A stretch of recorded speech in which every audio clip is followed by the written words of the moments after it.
अथ स्कन्दमाता स्तोत्रम्। वन्दे वाञ्छितकामार्थे चन्द्रार्धकृतशेखरां सिंहारूढा चतुर्भुजा स्कन्दमाता यशस्विनीं। धवलवर्णा विशुद्धचक्रस्थितां पञ्चमदुर्गा त्रिनेत्राम् अभयपद्मयुग्मकरां दक्षिण ऊरुपुत्रधरां भजे।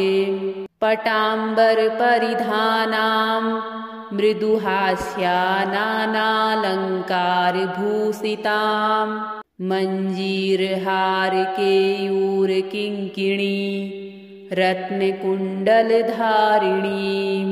प्रफुल्लवन्दना पल्लवाधरां कान्तकपोलां पीनपयोधरां कमनीयां लावण्यां चारुत्रिवलिनितम्बनीं। नमामि स्कन्दमाता स्कन्दधारिणीं समग्रतत्त्वसागरं पार पार गहरां। शिवाप्रभासमुज्ज्वलां स्फुच्छसागशेखरां ललाटरत्नभास्करां जगत्प्रदीप्तिभास्करां। महेन्द्रकश्यपार्चितां सनत्कुमारसंस्तुतां सुरासुरेन्द्रवन्दिता यथार्थनिर्मलाद्भुताम्। अतर्क्यरोचिरुविजां विकारदोषवर्जितां मुमुक्षुभिर्विचिन्तितां विशेषतत्त्वमुञ्चितां। नानालङ्कारभूषितां मृगेन्द्रवाहनाग्रजां सुशुद्धतत्त्वतोषणां त्रिवेदमार्भूषणां। सुधार्मिकोपकारिणी सुरेन्द्रवैरिघातिनीं शुभां पुष्पमालिनीं सुवर्णकल्पसाखिनीं। तमोन्धकारयामिनीं शिवस्वभावकामिनीं सहस्रसूर्यराजिकां धनञ्जयोग्रकारिकां। सुशुद्धकालकन्दला सुभृड्वृन्दमज्जुलां प्रजायिनी प्रजावती नमामि मातरं सतीं। स्वकर्मकारणे गतिं हरिप्रिया च पार्वतीम् अनन्तशक्तिकान्तिदां यशोऽर्थभुक्तिमुक्तिदां। पुनः पुनर्जगद्धितां नमाम्यहं सुरार्चितां। जयेश्वरी त्रिलोचने प्रसीद देवि पाहि माम्। नमामि स्कन्दमाता स्कन्दधारिणीं समग्रतत्त्वसागरं पार पार गहरां। शिवाप्रभासमुज्ज्वलां स्फुच्छसागशेखरां ललाटरत्नभास्करां जगत्प्रदीप्तिभास्करां। महेन्द्रकश्यपार्चितां सनत्कुमारसंस्तुतां सुरासुरेन्द्रवन्दिता यथार्थनिर्मलाद्भुताम्। अतर्क्यरोचिरुविजां विकारदोषवर्जितां मुमुक्षुभिर्विचिन्तितां विशेषतत्त्वमुञ्चितां। नानालङ्कारभूषितां मृगेन्द्रवाहनाग्रजां सुशुद्धतत्त्वतोषणां त्रिवेदमार्भूषणां। सुधार्मिकोपकारिणी सुरेन्द्रवैरिघातिनीं शुभां पुष्पमालिनीं सुवर्णकल्पसाखिनीं। तमोन्धकारयामिनीं शिवस्वभावकामिनीं सहस्रसूर्यराजिकां धनञ्जयोग्रकारिकां। सुशुद्धकालकन्दला सुभृड्वृन्दमज्जुलां प्रजायिनी प्रजावती नमामि मातरं सतीं। स्वकर्मकारणे गतिं हरिप्रिया च पार्वतीम् अनन्तशक्तिकान्तिदां यशोऽर्थभुक्तिमुक्तिदां पुनः पुनर्जगद्धितां नमाम्यहं सुरार्चितां जयेश्वरी त्रिलोचने प्रसीद देवि पाहि माम्।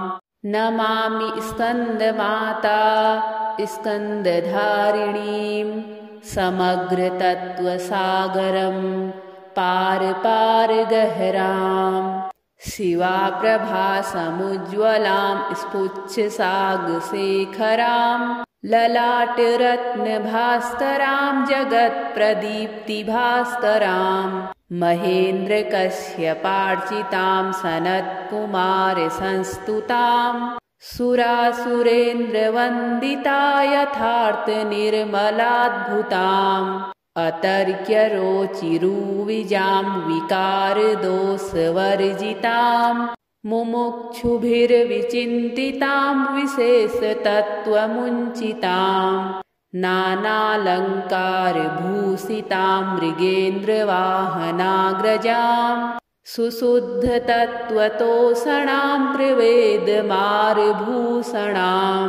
सुधार्मिकोपकारिणी सुरेन्द्रवैरिघातिनीं शुभां पुष्पमालिनीं सुवर्णकल्पसाखिनीं तमोन्धकारयामिनीं शिवस्वभावकामिनीं सहस्रसूर्यराजिकां धनञ्जयोग्रकारिकां सुशुद्धकालकन्दला सुभृड्वृन्दमज्जुलां प्रजायिनी प्रजावती नमामि मातरं सतीं स्वकर्मकारणे गतिं हरिप्रिया च पार्वतीम् अनन्तशक्तिकान्तिदां यशोऽर्थभुक्तिमुक्तिदां पुनः पुनर्जगद्धितां नमाम्यहं सुरार्चितां जयेश्वरी त्रिलोचने प्रसीद देवि पाहि माम्।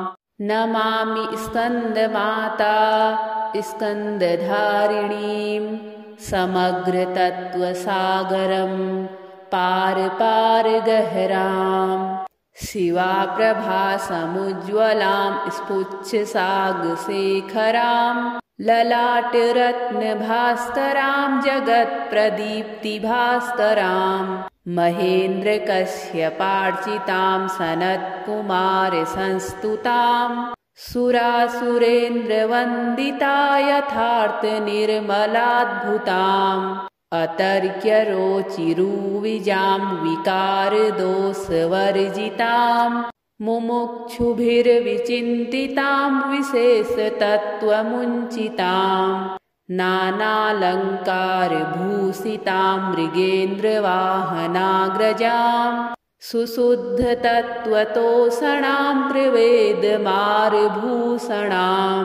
सुधार्मिकोपकारिणी सुरेन्द्रवैरिघातिनीं शुभां पुष्पमालिनीं सुवर्णकल्पसाखिनीं तमोन्धकारयामिनीं शिवस्वभावकामिनीं सहस्रसूर्यराजिकां धनञ्जयोग्रकारिकां सुशुद्धकालकन्दला सुभृड्वृन्दमज्जुलां प्रजायिनी प्रजावती नमामि मातरं सतीं स्वकर्मकारणे गतिं हरिप्रिया च पार्वतीम् अनन्तशक्तिकान्तिदां यशोऽर्थभुक्तिमुक्तिदां पुनः पुनर्जगद्धितां नमाम्यहं सुरार्चितां जयेश्वरी त्रिलोचने प्रसीद देवि पाहि माम्। नमामि स्कन्दमाता स्कन्दधारिणीं समग्रतत्त्वसागरं पार पार गहरां शिवाप्रभासमुज्ज्वलां स्फुच्छसागशेखरां ललाटरत्नभास्करां जगत्प्रदीप्तिभास्करां महेन्द्रकश्यपार्चितां सनत्कुमारसंस्तुतां सुरासुरेन्द्रवन्दिता यथार्थनिर्मलाद्भुताम् अतर्क्यरोचिरुविजां विकारदोषवर्जिताम् मुमुक्षुभिर्विचिन्तितां विशेषतत्त्वमुञ्चिताम् नानालङ्कारभूषितां मृगेन्द्रवाहनाग्रजाम् सुशुद्धतत्त्वतोषणां त्रिवेदमार्भूषणाम् सुधार्मिकोपकारिणी सुरेन्द्रवैरिघातिनीं शुभां पुष्पमालिनीं सुवर्णकल्पसाखिनीं तमोन्धकारयामिनीं शिवस्वभावकामिनीं सहस्रसूर्यराजिकां धनञ्जयोग्रकारिकां सुशुद्धकालकन्दला सुभृड्वृन्दमज्जुलां प्रजायिनी प्रजावती नमामि मातरं सतीं स्वकर्मकारणे गतिं हरिप्रिया च पार्वतीम् अनन्तशक्तिकान्तिदां यशोऽर्थभुक्तिमुक्तिदां पुनः पुनर्जगद्धितां नमाम्यहं सुरार्चितां जयेश्वरी त्रिलोचने प्रसीद देवी पाहि माम् नमामि स्कन्दमाता स्कन्दधारिणीं समग्रतत्त्वसागरं पार गहराम् शिवाप्रभासमुज्ज्वलां स्फुच्छसागशेखरां ललाटरत्नभास्करां जगत्प्रदीप्तिभास्करां महेन्द्रकश्यपार्चितां सनत्कुमारसंस्तुतां सुरासुरेन्द्रवन्दिता यथार्थनिर्मलाद्भुताम् अतर्क्यरोचिरुविजां विकारदोषवर्जितां मुमुक्षुभिर्विचिन्तितां विशेषतत्त्वमुञ्चितां नानालङ्कारभूषितां मृगेन्द्रवाहनाग्रजां सुशुद्धतत्त्वतोषणां त्रिवेदमार्भूषणाम् सुधार्मिकोपकारिणी सुरेन्द्रवैरिघातिनीं शुभां पुष्पमालिनीं सुवर्णकल्पसाखिनीं तमोन्धकारयामिनीं शिवस्वभावकामिनीं सहस्रसूर्यराजिकां धनञ्जयोग्रकारिकां सुशुद्धकालकन्दला सुभृड्वृन्दमज्जुलां प्रजायिनी प्रजावती नमामि मातरं सतीं स्वकर्मकारणे गतिं हरिप्रिया च पार्वतीम् अनन्तशक्तिकान्तिदां यशोऽर्थभुक्तिमुक्तिदां पुनः पुनर्जगद्धितां नमाम्यहं सुरार्चितां जयेश्वरी त्रिलोचने प्रसीद देवी पाहि माम् नमामि स्कन्दमाता स्कन्दधारिणीं समग्रतत्त्वसागरं पार गहराम् शिवाप्रभासमुज्ज्वलां स्फुच्छसागशेखरां ललाटरत्नभास्करां जगत्प्रदीप्तिभास्करां महेन्द्रकश्यपार्चितां सनत्कुमारसंस्तुतां सुरासुरेन्द्रवन्दिता यथार्थनिर्मलाद्भुताम् अतर्क्यरोचिरुविजां विकारदोषवर्जितां मुमुक्षुभिर्विचिन्तितां विशेषतत्त्वमुञ्चितां नानालङ्कारभूषितां मृगेन्द्रवाहनाग्रजां सुशुद्धतत्त्वतोषणां त्रिवेदमार्भूषणाम् सुधार्मिकोपकारिणी सुरेन्द्रवैरिघातिनीं शुभां पुष्पमालिनीं सुवर्णकल्पसाखिनीं तमोन्धकारयामिनीं शिवस्वभावकामिनीं सहस्रसूर्यराजिकां धनञ्जयोग्रकारिकां सुशुद्धकालकन्दला सुभृड्वृन्दमज्जुलां प्रजायिनी प्रजावती नमामि मातरं सतीं स्वकर्मकारणे गतिं हरिप्रिया च पार्वतीम् अनन्तशक्तिकान्तिदां यशोऽर्थभुक्तिमुक्तिदां पुनः पुनर्जगद्धितां नमाम्यहं सुरार्चितां जयेश्वरी त्रिलोचने प्रसीद देवी पाहि माम् नमामि स्कन्दमाता स्कन्दधारिणीं समग्रतत्त्वसागरं पार पार गहरां शिवाप्रभासमुज्ज्वलां स्फुच्छसागशेखरां ललाटरत्नभास्करां जगत्प्रदीप्तिभास्करां महेन्द्रकश्यपार्चितां सनत्कुमारसंस्तुतां सुरासुरेन्द्रवन्दिता यथार्थनिर्मलाद्भुताम् अतर्क्यरोचिरुविजां विकारदोषवर्जितां मुमुक्षुभिर्विचिन्तितां विशेषतत्त्वमुञ्चितां नानालङ्कारभूषितां मृगेन्द्रवाहनाग्रजां सुशुद्धतत्त्वतोषणां त्रिवेदमार्भूषणां सुधार्मिकोपकारिणी सुरेन्द्रवैरिघातिनीं शुभां पुष्पमालिनीं सुवर्णकल्पसाखिनीं तमोन्धकारयामिनीं शिवस्वभावकामिनीं